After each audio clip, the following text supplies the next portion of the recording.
Alright, chat. We will now go over the most boring part of next patch, these two banners. Here we have Klee banner with Fischl, Sucrose, and Barbara. Klee is fine, she's good, but there's like so many pyro DPS option out there. Hu Tao is stronger than Klee for sure. And then for 4-star you also have like Bennett jungling, which is like better in terms of investment because they fit in more team comps than Klee can. Klee feels really clunky and limited to a certain team comp. So I'd say I wouldn't pull for Klee. Next is Fischl. She's good, I think everyone knows she's good. The only problem with Fischl is that you have to know. Fischl is probably the most constellation reliant 4-star character in this entire game. Namely, it's this. This just makes it so awkward. Because Fischl without Constellation feels like a 5, but Fischl with Constellation feels like an 8. Fischl's Constellation just scales way too well. I know a lot of people praise her for that, but if you really try playing a C0 Fischl versus a Fischl with any amount of Constellation at all, you can really feel it. It just feels kind of weird. It's basically an Oz, right? It's basically for Oz, not for Fischl herself. Sucrose. I mean, she's good. She can buff Elemental Mastery, Shred Resistance. Her C6 also increases your team elemental damage, but she's mostly only seen in like the one-shot videos, right? She can be used normally, and I think she's good normally as well, because she can just use Twirling Tails to attack buff her team. A 3-star weapon. She's good, she's nice. And then there's Barbara. I mean, you probably just get Barbara for the skin, I guess. I guess you take Barbara so you can take the free skin, but then again, Barbara is free anyway, and considering the amount of time that Barbara has been given away for free, I don't know if you want to just pull this banner for a C6 Barbara, but the fact of the matter is, this banner seems very lackluster, and here comes the meta slave comment, baby rage. But let me tell you, right? If you truly play the game for fun, then why are you getting mad about my opinions on banner? Because you play the game on quote-unquote for fun, right? Play the character you want. This is just a PvE game. There's no PvP. Baby rage, this whale does more damage than me. This is unfair. He can do something I can't, baby rage. If you really think that way, then why are you getting mad, right? If you play the game for fun, you shouldn't care about people that play the game because they want to get stronger, yeah? Alright, anyways, this banner seems really lackluster. Weapon banner. Okay, is it like the first banner of next patch is just absolute garbage? Like, hey, get the bell! Holy it's the bell! What do you want? What the hell is this? Alright, I think the biggest part of this banner is the new weapon, right? And let me see the new weapon. This is the bow of next patch, yeah? The Waltz bow, it gives you 51.7% physical damage bonus, and with a base attack of 510. Upon normal attacking enemy, increase elemental skill damage by 20%. Elemental skill hitting an enemy, increase your normal attack damage by 20%. At refinement 5, this should be 40% each, so it's quite a bit of stats. It looks better than Stringless already. Stringless does give you 48% damage bonus, right? But it does have Elemental Master as its secondary stat. So far, Alley Hunter is the other option for 4-star weapon for Fischl, and it's also time limited. If you're not on the field, you gain 40% damage bonus percentage, yeah? But this weapon also has attack percentage, so it scales Oz much higher, whereas Fischl's bow is meant for like if you play Fischl's on field more often as like a main DPS Fischl. If you were to run a Pale Flame set Fischl with a physical damage goblet with this bow, that would be 51.7 plus 58.3 plus 50% plus 40% from the passive at refinement 5, or plus 20 at refinement 1. That'll be anywhere from 180 to 200% damage bonus percentage, which is way too high. Because the main reason being, almost every single stat in Genshin Impact has diminishing return. Maybe except crit rate, but then again, crit rate's capped at 100% anyway. So generally having over like 130% damage modifier, for example, if you add like all elemental damage together plus the passive of Serpent Spine, that gives you 30% damage bonus. Well, 50% damage bonus, yeah? It wouldn't give you too much result in return just because you have so much damage bonus percent already. Generally, going up too much damage bonus percentage wouldn't be good. So I'm thinking, this is just very early on, but you can run this bow with Pale Flame set, and then you run an Electro Goblet on Fischl, and you get 51.7 plus 50% plus 40%. So that's 141% more damage on auto attack, but you also get 86.3% or of electro damage, yeah. So a hybrid build Fischl is viable with this weapon. And the other thing being, Fischl damage does snapshot. So allow me. Welcome. Alright, let me get my Fischl up. Alright, so I'll do the snapshotting with Bennett. What we're trying to explain is whenever you recast Oz, you're actually not summoning Oz to you, you're just creating another Oz. So if I were to go here and place Oz down, Oz will do 1700 damage. But if I recast Oz outside of the field, he does 900. If I walk in the field again and then recast Oz, he should do the higher increased damage, even if the field is still not there, is what we're trying to show. So essentially, whenever you recast Oz, you're not summoning Oz to you, you're creating another instance of Oz, right? That's a TLDR. So with this weapon, you can just auto attack and then summon Oz, and Oz will get the damage buff his entire duration, not only 5 seconds, right? Because he snapshots. Unless you press Oz again. So with this weapon, since it's already give you so much damage bonus percent, a hybrid Fischl build with Pale Flame set, this bow, and an Electro Goblet, you get 141% physical damage bonus and 86% electro damage bonus, which should be a lot better because stacking 200% damage bonus over a single source really doesn't increase your damage that high. But generally, other than that, I think Lost Prayer is a good weapon if you desperately need the extra crit rate to build your characters here and there.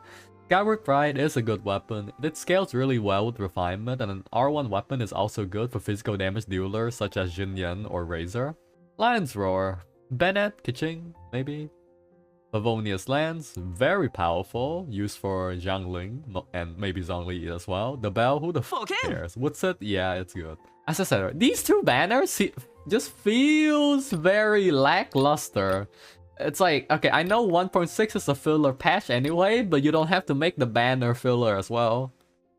Next, we go for the 1.6 update notice. You get a 300 Primo Gems of maintenance.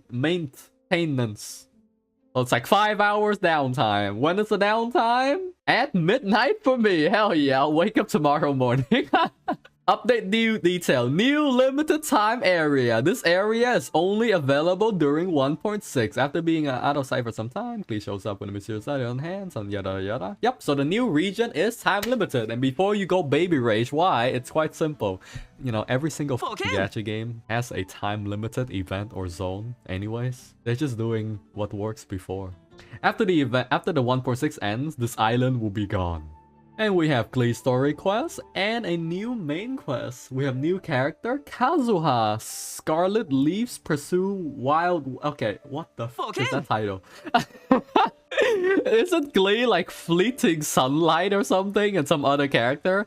And Zhongli is Vagamundo? What the hell is this? Alright, anyways, he's an anemo character with a sword. A wandering samurai from Inazuma who is currently with Liwei's Crux fleet.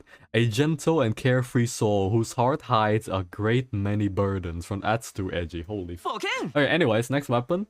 New weapon, Freedom Sworn, Walt, and Dodoco Tails. I think Dodoco Tails is a pretty good weapon, I'd say. Like, look at this passive. It has, okay, that is some disgustingly low base attack, but it has high attack percentage. Okay, so at R5, there should be like 32% damage bonus on charge attack and like 16 attack. This seems more like a... I don't know, it seems more like something that Ningguang or or Yanfei might use than Klee. What the hell?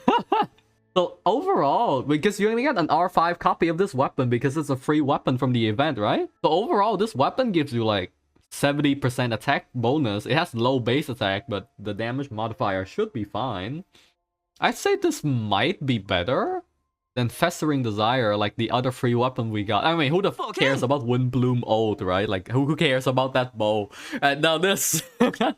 now this is a good weapon. I'll be honest. It's this very big misconception that This weapon is good. You know you have to stay on the field for 12 seconds for this weapon to beat this, right? At R1 at the same refinement. And if you stay on a character for 16 seconds, you already fucked up your entire damage rotation. This game works on a team of 4. There's a damage rotation you go through. And mainly because of how this weapon works, in order to maximize the bonus of this weapon, you only have to play co-op. Because otherwise, you have to strictly play a team where everyone has a 20-second cooldown ability, except the character you're on.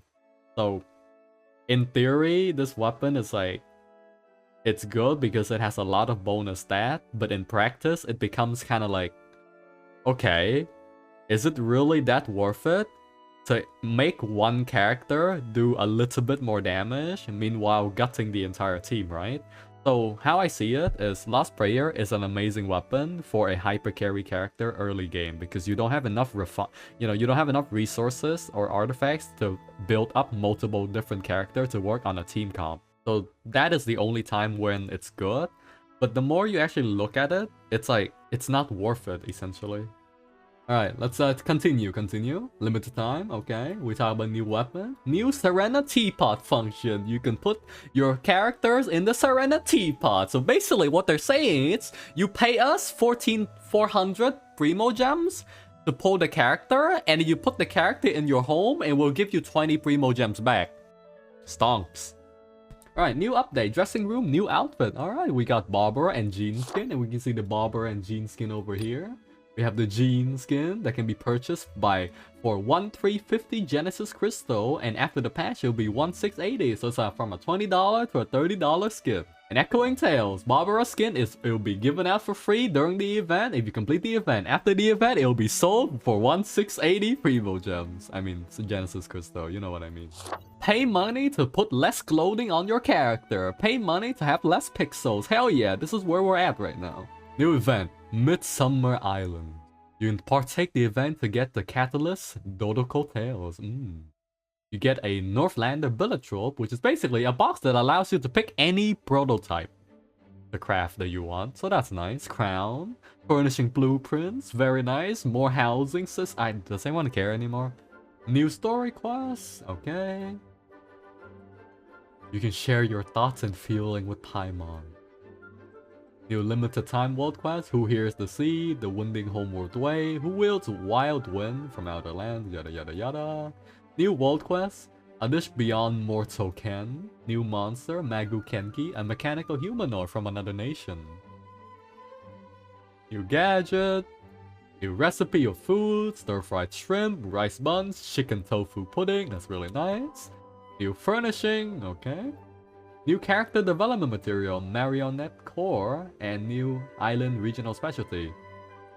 So these, I guess, would be like the resources needed to ascend Kazuha or something. And then after the limited time event disappear, these items will be transferred, I'm guessing, to Inazuma. New events, A Realm Beyond, Z-Series 2.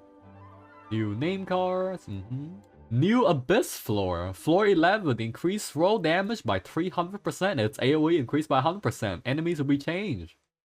It's a Venti floor, boys! Well, let's go back to Venti. God damn. When an active character's first phase, Whirlpool Moon, when an active character triggers a swirl reaction on nearby opponents, they will trigger a shockwave on the opponent for when a character triggers swirl, alright. Okay. Okay. Venti Gaming. Adds voice interaction when a character level up, new audio. A room on the second floor of Serenity Park will be open with decoration. You add a key to open party menu screen, and a key to unlock your friend's screen. You know, like a quick slot key. Yeah, so you know what? This is basically saying mobile players, you don't get this. Easy clap. Adds new domain details. Adds an option to auto lock 4-star. Okay, so right now, whenever you pull a 4-star weapon, it's auto locked. If you turn this option off, it will not auto lock the weapon. So this is like a whale quality of life update when you're trying to feed a fuck ton of 4-stars or something. I don't know. Add some fast chat message option. Maybe like saying hi, how are you, real quick. Increase the load limit of Serenity Pot.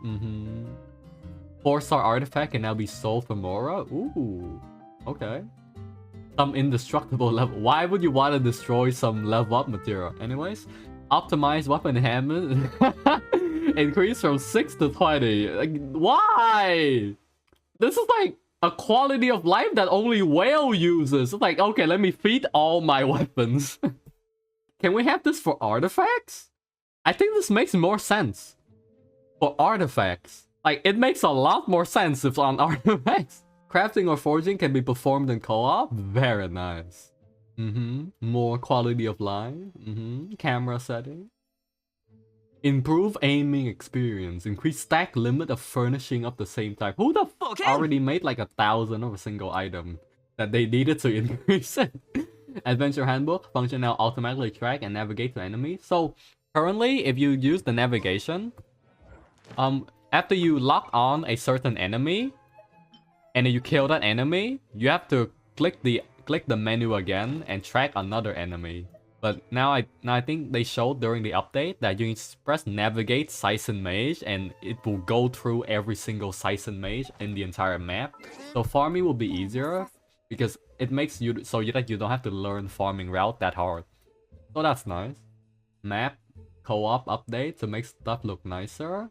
Okay, so this is what I'm confused about. Like, wouldn't this be the most important thing they should talk about? Increased damage caused by major reaction like electrocharge, superconduct, overload, swell, shatter. Increased damage absorption of shields from crystallize.